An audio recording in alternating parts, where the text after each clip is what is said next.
খুব সহজ করে বলতে গেলে প্রপোজ এটা মানে বিশেষ কাউকে বিশেষ কোনো ধরনের প্রস্তাব দেওয়াকে বোঝানো হয়।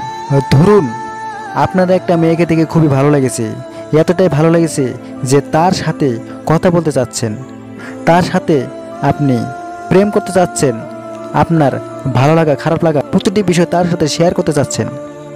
আর এটা করার জন্যই প্রথমে যে আপনাকে কাজটা করতে হবে, আর সেটা হচ্ছে প্রপোজ। তবে হ্যাঁ, যখন আপনি কাউকে মন থেকে প্রপোজ করতে যাবেন তখন আপনার ভেতরে একটা আলাদা ফিলিংস অবশ্যই জন্ম নেবে। নাম্বার 1, না পার ভয়ে। নাম্বার 2, যদি না করে দেয়। এবং নাম্বার 3, ওর কি কারোর সাথে রিলেশন রয়েছে, আরও বহু কিছু ইত্যাদি। আর এই সমস্ত ভাবনাগুলোই কাউকে প্রপোজ করার সময় ব্যর্থ হওয়ার পেছনে মূল কারণ। তাই কিভাবে প্রপোজ করলে মেয়েরা 100% রাজি হবে সেটাই আজ আপনাদেরকে বলবো। তাই যদি আপনি কাউকে প্রপোজ করতে ভয় পেয়ে থাকেন, মানে কাউকে প্রপোজ করতে পারছেন না, অথবা কাউকে প্রপোজ করবেন ভাবছেন, তাহলে এই ভিডিওটা আপনার জন্য। এই ভিডিওটি আপনি সম্পূর্ণ দেখবেন, তাহলে প্রপোজ করা নিয়ে যে কোনো ভাবনা থাকবে না। কিভাবে প্রপোজ করতে হয় সেটা জানার জন্য প্রথমে কিছু চিন্তার পার্থক্য এবং বিশেষ কিছু টিপস আছে আজ আমি আপনাদের মধ্যে শেয়ার করব। তো চলো বেশি কথা না বলে ভিডিওটা শুরু করি। একজন ব্যক্তি বলেছেন, একজন মানুষের যত ব্যর্থতার কারণ রয়েছে তার পেছনে মূলত একটাই কারণ লুকিয়ে থাকা, তা হলো চিন্তার পার্থক্য। আপনার চিন্তা যত মজবুত হবে আপনি আরও সামনে এগোতে পারবেন। এটা যে কোনো কাজের ক্ষেত্রেও। প্রপোজ এটা চিন্তা কীভাবে করতে হবে দেখো।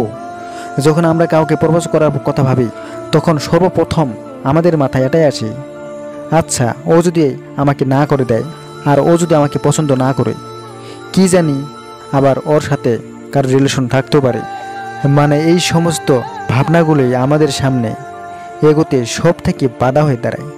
তাই সেই জন্য এখানে আমাদের করণীয় কি? নাম্বার 1, ভিতরের ভয়গুলিকে ঝরে ফেলে দিতে হবে। নাম্বার 2, ফেল ড্যান্সটাকে মিনিমাইজ করা। নাম্বার 3, আমি পারবো এটা ভেবে আরও সামনে এগোতে থাকা। এবং নাম্বার 4, কিভাবে প্রপোজ করবেন এটা ঠিক করা। আপনি প্রপোজ করতে পারবেন এবং এতে সাকসেস হওয়ার চান্স 99%। যাই হোক, এটা গেল চিন্তার পার্থক্য। এবার আসুন কিভাবে প্রপোজ করতে হয় সেটা এক নজর দেখে আসা যাক।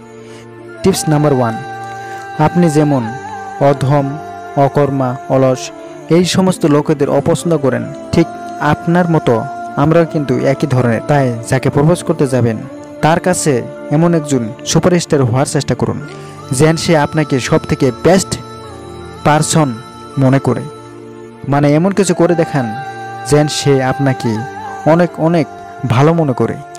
তারপর দেখবেন আপনি তাকে যেভাবে প্রপোজ করবেন সে 100% রাজি না হয়ে থাকতে পারবে না। আর দেখো, নিজের ভেতরে সেলফ কন্ট্রোলটাকে বাড়াতে হবে।